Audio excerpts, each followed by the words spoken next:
ভাই মুসলমান, আজ থেকে নিয়ে 1400-1450 বছর আগে মক্কার লোকেরা মক্কা নগরে কেউ কেউ, সবাই নাই, সব মানুষ খারাপ নয়, কোন মানুষ কি করত, নিজের বেটিকে, জিন্দা বেটিকে দফন করত। জিন্দা বেটিকে মাটিতে দফন করত, পুঁতে দিত, জীবিত বেটিকে দফন করত। কেমন করে? ইমাম বাগাবী রাহমাতুল্লাহ আলাইহি বলেন যে আল্লাহ তাবারাক ওয়া তাআলা কোরআনে বলছেন, ওয়া ইযা বুশিরা আহাদুহুম বিল উনসা যাল্লা ওয়াজহুহু মুসওয়াদ্দান ওয়া হুয়া কাযীম। ওরে সুবহানাল্লাহ, যখন মক্কা নগরে, ওই মক্কার জমিনে যখন তারা খবর পেত, ওরে আল্লাহ কি খবর, যে তার বাড়িতে মেয়ে জন্মগ্রহণ হয়েছে, বেটি জন্মগ্রহণ হয়েছে, ওই বাবা শরমের কারণে, লজ্জার কারণে গ্রামের ভিতরে হাঁটতে পারতক না, দোষ বন্ধুর সামনে বসতে পারতক না, গ্রামে হাঁটতে পারতক না। আল্লাহকে আমাকে শ্বশুর বলবে, কাকে আমি জামাই বলবো। আল্লাহ এরকম ভাবে লোকেরা আর দিত, গ্রাম দিয়ে যদি লোকটা হেঁটে যেত, মানুষেরা দেখিয়ে দেখিয়ে বলতো, দেখ রে দেখ, এটা হলো বেটির বাপ, এটা হলো মেয়ের বাপ, এটা কন্যার বাপ, হেঁটে যায়। এরকম ভাবে লোকেরা তানা দিয়ে কথা বলতো। এবারে একটা ছোট ছেলে কাঁদছে, কার ছেলে হারিয়ে গেছে, তো লিয়া আছে, একটু দেখাও, পর্দাতে দেখাও, এই ছেলেটাকে লিया जाओ। एक बच्चा गायब हो गया है, किसी के गोद में रो रहा है, बच्चा है कि बच्ची है? बच्ची है, चूड़ी है हाथ में, ले जाइए। এইবারে বাপ কি করতেন? আল্লাহুস সামাদ। যখন মেয়েটার বয়স 4 বছর, 5 বছর, 7 বছর যখন হয়তো, স্ত্রীকে কিন্তু জানাইতো না।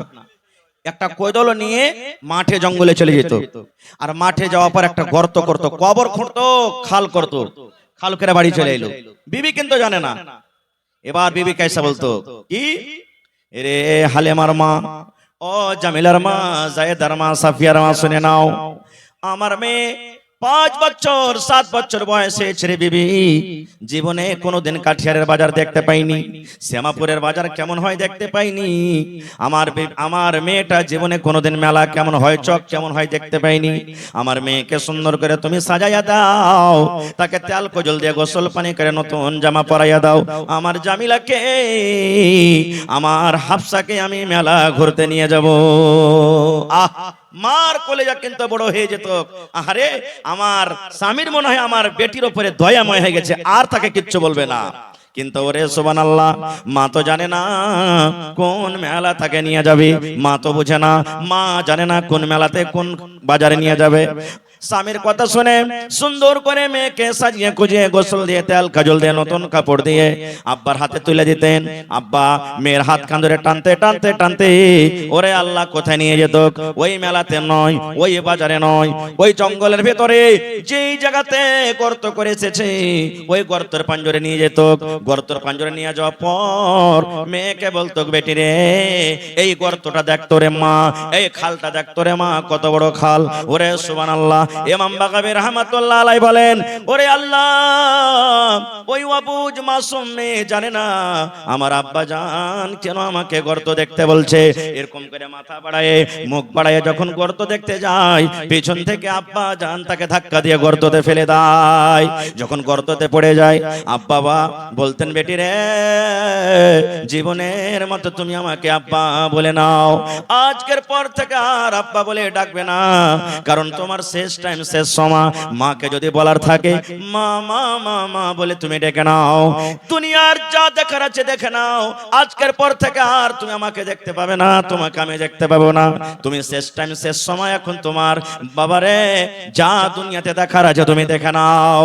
ওরে সুবহানাল্লাহ। এবার মেয়ে গর্ততে পড়ে পড়ে কান্তকার বলতো, আব্বা জান কি আমি অপরাধ করেছি আব্বা গো, কেন আপনি আপনাকে গর্ততে ফেলে দিলেন, কেন আপনি আমাকে এরকম কথা বলছেন, জীবনের মতন শেষ দেখা।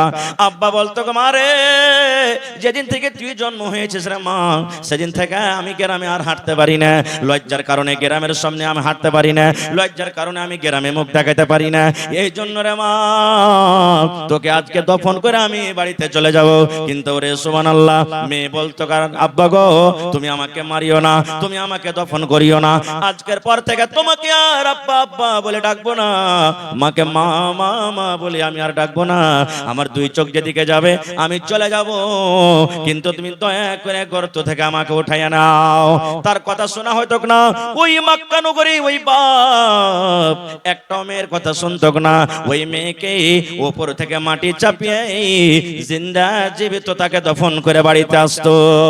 কিন্তু নবীজি কত তার মান সম্মান বাড়িয়ে দিলেন, মেয়েদের মান সম্মান কত নবী বাড়িয়ে দিলেন, মেয়েদের ফজিলত কত দিয়ে দিলেন।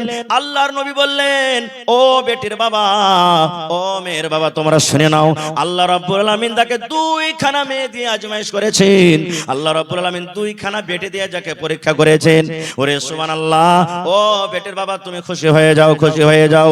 আল্লাহর নবী বলেছেন, যার বাড়িতে মেয়ে জন্মগ্রহণ হয়েছে ওই বাপ যদি মুখখানাকে ভারী না করে, ওই বাবার যদি মুখখানটা কালো না হয়ে যায়, ওই বাবা যদি আফসোস না করে, আল্লাহ কেন তুমি আমাকে মেয়ে দিয়েছ, আল্লাহ ছেলে কেন দাওনি, হাসি মুখে আল্লাহ যেটা দিয়েছে আল্লাহর হাজার হাজার শুকর। ওই মেয়ের লালন পালন করে মেয়েকে বড় করে যতদূর পারলো শিক্ষা দিয়ে ভালো ঘর ভালো পর দেখে তার যদি বিয়ে লাগিয়ে যেতে পারে, আল্লাহর নবী বলেছেন, ও মেয়ের বাবা আর আমি নবী জান্নাতের ভিতরে যাব রে, জান্নাতের ভিতরে যাব। ওই বেটির বাবা আর আমি নবী জান্নাতের ভিতরে যাব। কত দূরে দূরে থাকবো জান্নাতের ভিতরে, জান্নাতে গিয়ে কত দূরে দূরে থাকবো। তয়ার নবী এই দুটা আঙ্গুলকে ইশারা করে বললেন, ও আমার উম্মতরা শুনে নাও, ও আমার সাহাবীরা তোমরা শুনে নাও, এই দুটা লোক যেমন পাশাপাশি হয়ে আছে, এই দুটা লোক যেমন পাঞ্জরে পাঞ্জরে হয়ে আছে, আমি নবী আর ওই মেয়ের বাবা জান্নাতের ভিতরে পাশাপাশি হয়ে থাকবো। নারে তাকবীর। দেখেন কত মান সম্মান বাড়িয়ে দিলেন। তাহলে আমার মনে হয় এই মজলিসে যত মানুষ আছেন প্রত্যেক মানুষের বাড়িতে বেটি আছে, আছে না নেই? জোরে বলেন, আছে না নেই? কাহরে একটা, কাহরে দুটা, কাহরে তিনটা, কাহরে পাঁচটা, এরকম ভাবে কত লোক এমন আছে একটাও আল্লাহ তাকে এখনো বেটি দেয়নি, শুধু বেটা। কত লোক এমন আছে যে একটাও বেটা দেয়নি, শুধু বেটি। এরকম মানুষ দুনিয়াতে আসে না নাই? যার তিনটা চারটা বেটি হয়ে গেল ভাই, ও শাশিতে ঘুঁচা মারবে, রে মরার বেটা মরা, রে গোলামের বেটা গোলাম, তুই কোন মায়ের লোককে নিয়ে শেষ করিয়া ইহুদমের বেটিকে তালাক করতে ছেড়ে দে। যা গালা বলবে নন বলবে, তোর নিয়ত দেখে, এরে মাগি তোর নিয়ত দেখে আল্লাহ তাআলা তোকে শুধু বেটি দিয়েছে, বেটা দেন, তুই জীবনে কোনোদিন বেটার মুখ দেখতে পাবি না। ভাইরে, আল্লাহ তাআলা কোরআনে সূরাতুশ শূরাতে বলছেন যে আমি আল্লাহ তাআলা যাকে ইচ্ছা করি বেটা দান করি, আমি আল্লাহ তাআলা যাকে ইচ্ছা করি বেটি দান করি, আমি আল্লাহ তাআলা যাকে ইচ্ছা করি বেটা বেটি দুটাই দান করি, আমি আল্লাহ তাআলা যাকে ইচ্ছা করি তাকে বাঁঝ করে রাখি, একটাও সন্তান দিই না। তাহলে বেটি দেওয়ার মালিক কে ভাই? জোরে বলেন। বেটা দিয়েছেন কে? আল্লাহ। আর বেটা বেটি দুজনই দিয়েছেন কে? আর আল্লাহ কাউকে কিছু দেয় না কে? হ্যাঁ, তাহলে যারকে বাঁধ যারা আছে একটা ছেলে পিলা হয় না, রাগ করে কথাটা কহিয়ে দেন না, শালা তোর দিলে রহম নেবে ওই লিগে আল্লাহ তোকে একটা ছেলে দেন, এগুলা ভুল ভুল। আর ভাইরাকে বলবো যার বাড়িতে বেটি হয়েছে যে স্ত্রীর পেট থেকে তাকে গালি দিবেন না। আর একটু কথা বলে দিই, 1 মিনিটে লম্বা ঘটনা, ওদিকে যাব না। মারিয়ামের মা হান্না, মারিয়ামের মা হান্না নজর মেনেছিলেন, আল্লাহ আমার পেটে সন্তান, আল্লাহ আমার পেট থেকে যদি সন্তান হয়, আসলে ওর নিয়ত ছিল ছেলে যদি হয় আমি মসজিদে দান করে দেবো, ওয়াকফ করে দেবো, দান করে দেবো মসজিদে। কিন্তু যখন সন্তান হইলো, ছেলে হইলো, তখন ছেলে না হয়ে মেয়ে হয়েছে, মেয়ে। আফসোস করছেন, আল্লাহ আমি তো ছেলের আশা করেছিলাম কিন্তু মেয়ে হয়ে গেল, মেয়েকে মসজিদ আল্লাহ কেমন করে রাখবো, কেমন করে মসজিদে যাবে আল্লাহ, মেয়েকে কেমন করে মসজিদের ভিতরে রাখবো, আফসোস করতে লাগলেন। আল্লাহ রাব্বুল আলামিন তখন বলছেন, ও হান্না তুমি শোনো রে, ও হান্না তুমি শুনে নাও, তোমার মেয়ে হয়েছে, তুমি চিন্তা করিও না, আফসোস করিও না হান্না রে, তুমি চিন্তা করিও না, কারণ এটার নাম তুমি রাখো মারিয়াম, তোমার পেটের নাম তুমি রাখো মারিয়াম। তোমার এই মারিয়াম দুর্গাপুরে যে মারিয়াম আছে ওই মারিয়ামের মতন নয়, কাঠিয়ারে যে মারিয়াম আছে মারিয়ামের মতন নয় রে, পূর্ণিয়া জেলাতে যে মারিয়াম আছে মারিয়ামের মতন নয়, তোমার এই মেয়ে মারিয়াম হলো আলাদা। তাহলে আমি বলার উদ্দেশ্য হলো এই যে যদি মানুষের হাতে যদি থাকতো যে আল্লাহ বেটা দাও, তো মারিয়াম না হয়ে মারিয়ামের জায়গাতে মারিয়ামের ভাই হতো, হতক না, হতক না ভাই? জোরে বলেন, হতক না, হতক না? এবার আর একটা বুখারী শরীফের হাদিস বলে দিয়ে আমি দিয়ে তখন আমি লাইনটাকে কেটে দেব, যে আল্লাহর নবী নিজের বেটিকে কত ভালোবাসতেন। নবীজির ছেলেরা ছোটতেই মারা গেছেন, বড় হয়নি, ছোটতেই মারা গেছেন। এবার নবীজির মেয়ে হলো 4টা, কয়টা? জোরে বলেন, 4 জন মেয়ে। আর মক্কার লোকেরা নবীকে আফতার বলতেন, ইন্না আতাইনা কাল কাউসার ফাসাল্লি লিরাব্বিকা ওয়ানহার ইন্না শানিয়াকা, কি আছে? হ্যাঁ, মক্কার লোকেরা নবীকে আবতার, আবতার মানে কি? হ্যাঁ, দেখ দেখ ইয়ার বেটা গেল তো দুনিয়াতে চলে গেল বে, ইয়ার জ্বর কেটে গেল, আর আগালে কিছু করতে পারবে না, মানে কি আর বুনিয়াদ সাপ এখান থেকে জ্বর সাপ, ইয়ার নাম লেনাওয়ালা দুনিয়াতে কেউ হবে না, কেউ নাম লেনাওয়ালা হবে না, কারণ এর বেটারা সব সাফ হয়ে গেল। কিন্তু আল্লাহ তাআলা বললেন ইন্না শানিয়াকা হুয়াল আবতার, নবীজিকে সন্তুষ্টি দিলেন আল্লাহ তাবারক তাআলা। আমি ওদিকে যাব না। নবীজির বেঁচে থাকাকালে 3 জন বেটি মারা গেছেন। শেষ বেটি নবীজির মৃত্যুর পর মারা গেলেন। ছোট বেটির নাম হলো ফাতেমা রাদিয়াল্লাহু তাআলা আনহা। নবীজির শেষ টাইম, শেষ সময় সাহাবায়ে কেরাম বসে আছেন আঞ্জরে পাঞ্জরে, নবীজির বিবিরা বসে আছেন। এরকম টাইমে নবীজি বলছেন আমার মা কই, মানে মা মানে কি, আমার বেটি কই, কই আমার ফাতেমা, আমার কলেজার টুকরা কই, আমি তার সাথে কথা বলবো। ফাতেমাকে খবর হলো, ও ফাতেমা তোমার আব্বা জান জানি না কি কারণে তোমাকে ডাক দিয়েছি, তোমার আব্বা জান অসুখ হয়ে আছে, বেমারি হালাতে আছে। আব্বার কথা শুনি ফাতেমা রাদিয়াল্লাহু তাআলা আনহা তাড়াহুড়া করে আব্বার কাছে এলেন। এবার ফাতেমা দেখছেন সুবহানাল্লাহ সাহাবায়ে কেরামের দল বসে আছেন, ফাতেমা দেখছেন আমার মায়েরা সব গোল হয়ে হয়ে বসে আছেন। এরকম টাইমে নবীজি বেটিকে ইশারা করে বলছেন বেটি রে একটা কথা বলবো রে মা, তোকে রে মা, ও আমার বেটি ফাতেমা একটা ছোট্ট করে তোমাকে কথা বলবো, যেন আমার কথাটা আমার সাহাবীরা যেন শুনতে না পায়, আমার কথা যেন আমার বিবিরা না শুনতে পায়। ও মা তোমাকে আমি ছোট্ট করে একটা কথা বলবো, তোমার কানটা আমার মুখের কাছে লাগাইয়া দাও। ফাতেমা এসো মা, তোমার কানটা আমার মুখের কাছে লাগাও। এবারে মা ফাতেমা রাদিয়াল্লাহু তাআলা আনহা এবার নিজের কানটাকে আব্বার মুখে লাগিয়ে দিলেন। দয়ার নবী ছোট্ট করে আস্তে আস্তে করে কোন এমন কথা বললেন, কথা বলতে না বলতে সুবহানাল্লাহ মা ফাতেমার চোখ দিয়ে ঝরঝর ঝরঝর ঝরঝর করে পানি ঝরতে লাগলো। মা ফাতেমা কাঁদতে লাগলেন, আহারে আমার দয়ার নবী বেটির চোখের পানি সহ্য না করতে পেরে, নিজের বেটিকে কান্না দেখতে না পেরে এবার নবীজি আবার বলছেন মা তুমি কেঁদো না বেটি রে, তুমি কেঁদো না, তোমার কানটা আর একবার আমার মুখের কাছে লাগাইয়া দাও। এইবারে দ্বিতীয়বার মা ফাতেমা রাদিয়াল্লাহু তাআলা আনহা নিজের কানটাকে আব্বার মুখের কাছে লাগিয়ে দিলেন। এইবারে নবীজি আস্তে আস্তে করে কোন এমন কথা বললেন, যেই বেটি কাঁদছিল, যেই বেটির চোখ দিয়ে ঝরঝর ঝরঝর ঝরঝর করে পানি ঝরঝর, ওই কান্না বেটি এইবারে আব্বার কথা শুনে তার মুখে কিন্তু হাসি ফুটে গেল, হাসতে লাগলেন। শেষ কথা নবীজি দুনিয়া থেকে চলে গেলেন। কিছুদিন পর আবার নবীজি বেড়াতে এসেছেন আব্বার বাড়ি, মানে মা আয়েশা রাদিয়াল্লাহু তাআলা আনহা বেঁচে আছেন। এবার মা আয়েশা হলেন কে, ফাতেমার সতার মা। এবার তখন বলছেন বেটি একটা কথা তোমাকে জিজ্ঞাসা করব মা, বলবে কি? মা আয়েশা বলছেন, ফাতেমা রাদিয়াল্লাহু তাআলা আনহা বলছেন কি আম্মু? বলছে বেটি রে কি এমন কথা যে কথাটা নবীজি আমাদেরকে জানাননি, আমরা তার স্ত্রী আমাদেরকে না বলে, সাহাবায়ে কেরামকে না বলে তোমাকে কানে আস্তে করে লক করে তোমার কানে কানে নবী বলেছিলেন। প্রথম কথাতে তুমি কাঁদেছিলে আর দ্বিতীয় কথা তুমি হাসেছিলে, মা একটু জানাবে নাকি? এবারে মা ফাতেমা বললেন হ্যাঁ মা জানিয়ে দেব, আমার আব্বা জান কিন্তু এখন দুনিয়াতে নাই, আমি বলে দেব। বলছে মা গো আমার আব্বা জান যখন আমার কানে কানে প্রথম কথা বলেছিলেন আমি কেঁদেছিলাম, আমার আব্বা জান এই কথা আমাকে বলেছিলেন ও মা ফাতেমা তুমি জীবনের মতো আমাকে আব্বা বলে ডেকে নাও, জীবনের মতো তুমি আব্বা আব্বা বলে ডেকে নাও, কারণ আজকের পর তুমি এই লোকটাকে আর আব্বা বলে ডাকতে পাবে না, এই লোকটাকে তুমি দেখতে পাবে না। ও মা ফাতেমা আল্লাহ রাব্বুল আলামিনের আদেশ হয়েছে, অর্ডার হয়েছে, আমি এখন দুনিয়া থেকে চলে যাব রে মা, আমি এখন দুনিয়া থেকে চলে যাব শেষ টাইম। এবার ফাতেমা বলছেন মা গো আব্বার মৃত্যুর কথা শুনি, আব্বার মরার খবর শুনে আমার মন খানা কিন্তু ফেটে গেছিল। আল্লাহ কাকে আমি আব্বা আব্বা বলে ডাকবো, আজকের পর থেকে কে আমাকে মা মা মা বলে ডাকবে, এই কথাটা আমার মনে এলো, এই জন্য আমি নিজের চোখের পানিটাকে থামতে পারলাম না।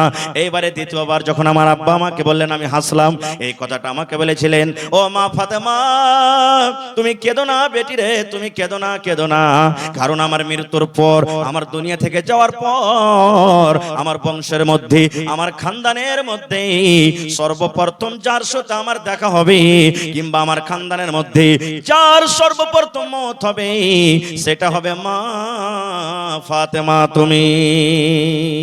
ঠিক নবীজির 6 মাসের মৃত্যুর পর মা ফাতেমা রাদিয়াল্লাহু তাআলা আনহা দুনিয়া থেকে চলে গেছেন। আমি ওদিকে যাব না, বলার উদ্দেশ্য হাদিসটা এই, নবীজি নিজের বেটিকে কত ভালোবাসতেন, কত আদর করতেন, যে নিজের মওতের কথাটা বিবি রেখে বললেন না, সাহাবায়ে কেরামকে বললেন না, বললেন কাকে ভাই?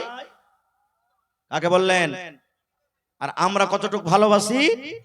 এ ডাবলু, এ হাবলু, এ ভল্টু, এ পলু, এ ঝড়ু, শুন এখানে ওই মাঠের যত জমিন গালা আছে যেগুলাতে ফসল হয় না, দগা টগা, ওগুলো একটাও তোরা লিবি না কেউ। আর যত রোডের কান্ধাতে একবারে ন্যাশনাল হাইওয়েতে ভুঁই গালা আছে সব তোর নামে লক্ষ্য করে দিই চল। এগুলি আমরা বেটিকে ভালোবাসি, এগুলাই দিছি আমরা বেটিকে। এমন কথা বলছি, বাক্সতে 5 লাখ টাকা আছে, খবরদার তোর কোনো বহিন জানতে না পারে, মরে যাব তালা চাবি থাকলো, তোরা 3-4 ভাই ভাগ করে লিস। ভাইরে এরকম আমাদের মহব্বত আদর। আর একটা হাদিস বলি, এই যে মসজিদের জালসা, আজকে কিসের জালসা ভাই? জোরে বলেন কিসের জালসা? মসজিদে দান করে নেকি পাওয়া যাবে না? পাবে না? পাওয়া যাবে। বুখারী শরীফের হাদিস, আল্লাহর নবীর জামানাতে মসজিদে নববীতে একটা মহিলা ঝাড়ু দিত। होटल में खाना सस्ता कर दिया गया है, 100 रुपया प्लेट था, 60 रुपया कर दिया गया है। जिनको खाने की जरूरत है जरूर खा के जाएं, खाना खराब ना करे, खाना बच जाएगा तो मस्जिद का पैसा बेकार जाएगा। इसलिए आप हजरात 100 रुपया की जगह 60 रुपया करके देके सब लोग खा के जाएं। भूख ना भी लगी हो तो मस्जिद की मोहब्बत में खा लीजिएगा। এবারে মসজিদে ঝাড়ু দিত। এখন বর্তমান জমানাতে আমি একটা মৌলভী সাহেব মানুষ, আমি একটা হাজী সাহেব মানুষ, আমি একটা নেতা মানুষ, হ্যাঁ মসজিদে ঝাড় দেব। আচ্ছা বলেন, আমরা যতই বড় হয় সাহাবীর কাছে বড় হইতে পারবো? জোরে বলেন পারবো? কারণ আল্লাহ তাদের ব্যাপারে বলছেন রাদিয়াল্লাহু আনহুম ওয়া রাযু আনহু, এত বড় আল্লাহ তাদেরকে খুশখবরি দিয়ে দিয়েছেন। এবার আল্লাহ নবীর জামানাতে একটা মহিলা মসজিদ ঝাড় দিত, সাফ করত, মসজিদে ঝাড়ু দিত। হঠাৎ করে নবীজি একদিন দেখছেন, নাই দেখতে পায় না তাকে, মসজিদে দেখতে পায় না তাকে।